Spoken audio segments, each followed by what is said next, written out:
So at some point next week, something really big is going to happen. Like history is going to kind of go. Former president of the United States is going to be arraigned on the charges that are alleged of falsification of business records. Could be a campaign finance violation if they decide to I'm going to get a little arcane here, if they decide to tie in the federal part of that crime they're alleging.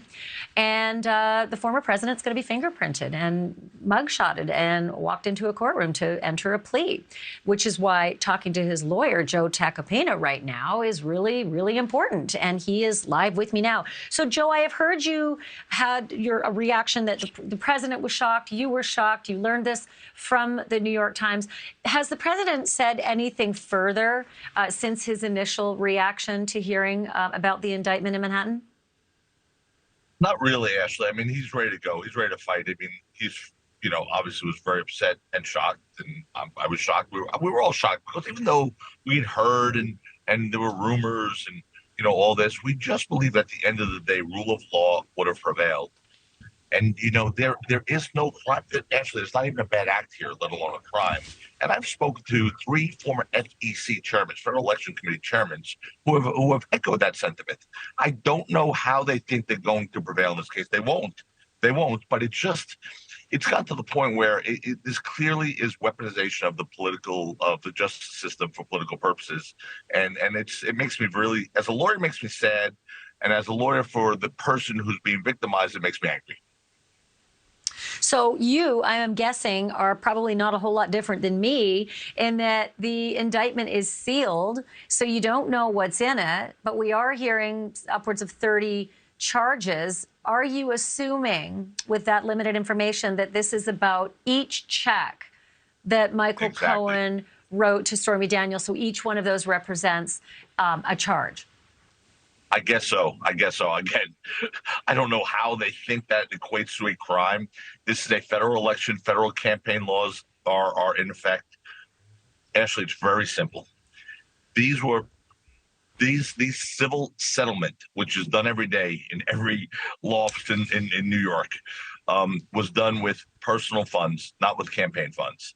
With company or personal funds, not campaign funds. That's the distinguishing factor. Not like John Edwards, where he had a donor pay. This was a confidentiality agreement settlement, which happens all the time with personal funds. And the bright line test for that, statutory law for that, for election violations is, was the payment made irrespective of the campaign? Was it made irrespective of the candidacy? And obviously the answer is yes. Even Michael Cohen, when he, came to Jesus and pled guilty and decided, he was going to be a truth teller, even though I don't think he knows how to do that. He said it was in part to prevent personal embarrassment for the president and his family. That takes it out of the realm of campaign finance violation. And so listen, can you talk a little bit about that? That comes from 3 FEC chairmen. So can you talk a little bit about that with me? Because I know you've had personal conversations, obviously, with the president about this.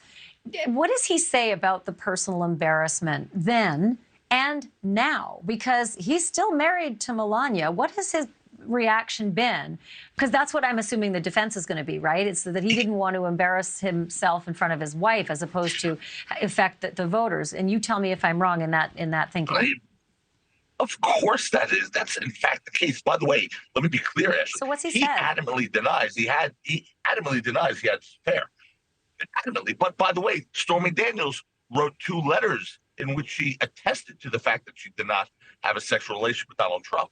So, this case is built on literally serial liars or people who haven't told the same story twice. And it's an unbelievable situation that the first indictment of a former president of the United States of America is going to be held based on the words of 2 people who've told wildly inconsistent stories. I mean, beyond wildly inconsistent, and based on a payment of a legal civil settlement of a case, which had no ramifications for the campaign finance laws in the federal government and the federal election. So if this ends up being litigated, because you're so good at your job, if this ends up being litigated, I can't wait to see you at work. If the president said he didn't... Go ahead, Ash. I'm sorry. Well, hold on. I got a tough one for you. I'm gonna hold your feet to the fire. Go ahead. Go ahead. If the president said I didn't even have an affair with her, Donald Trump's not the kind of person who goes quietly, and a hush money thing for something he didn't do doesn't sound like him. And I feel like that's going to raise its head in this case if that's his defense. Meaning, he's not the kind of person who would hush. He would loudly proclaim her to be a liar and tell Melania that too, and tell the public that as well. So why all of a sudden this different tack, this different strategy from the president to pay hush money to someone he didn't have an affair with, if that's his defense? There's two answers to that question. Let me get to the real answer to that question, and then we'll talk about the ramifications. The real answer is Michael Cohen and Stormy Daniels' former lawyer, this guy Davidson, who was initially arrested by the FBI for trying to extort Hulk Hogan, worked out a deal. The president wasn't part of that deal, wasn't a part of that deal. Michael Cohen signed the settlement agreement, which I've never heard of, and Stormy Daniels and her lawyer signed it. That was the initial instant. And then Cohen went and said, I resolved this situation. I didn't want this to come out. Embarrass your wife, embarrass your kids. And at this point, the settlement was done. But let me make something very clear.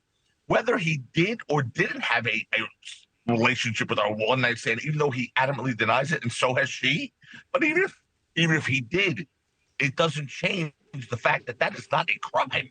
There is civil settlements in these sort of cases every day. They're consensual relationships, allegedly, and when their cases are settled, they're confidentiality agreements that are done. It happens all the time. And honestly, for the amount he paid for a man of his stature, it's like me paying $5. Well, it's the accounting. It's the accounting that will be the issue, and I think that's where the DA is coming at the president, right? Something, Ashleigh. There has to be something. And that's what I'm curious about. To file. I agree with a lot of the analysts who say that there are a lot of pitfalls in this case, especially if the underlying misdemeanor is connected to a federal campaign finance violation, because then you're like matching state and federal issues, so it could get a little messy. But let me ask you this. The lawyer for Stormy Daniels, Clark Brewster, gave this comment today, and I want to get your response to it. Clark said this: the indictment of Donald Trump is no cause for joy. The hard work and conscientiousness of the grand jurors must be respected. Now let truth and justice prevail. No one is above the law. What's your reaction to Clark Brewster and Stormy Daniels, Joe? I could really care less what Stormy Daniels has to say about the president's indictment or what her lawyer has to say. I mean, the second they came out of the grand juror, they didn't even testify in the grand juror. The second they came out of the DA's office, they tweeted and held press conferences. I mean, it's so pathetic that this case was in the press every day because Michael Cohen, Stormy Daniels' lawyer, went out there and announced exactly what was happening inside the grand jury. I mean, the DA any normal DA would be mortified by that and understand that the pathological need for media attention is a real problem for the credibility of witnesses. So, she's written books, he's written books, everyone's writing a book. She said something completely opposite to that, twice in letters. So either she's a liar then or a liar now. Michael Cohen hasn't told the truth.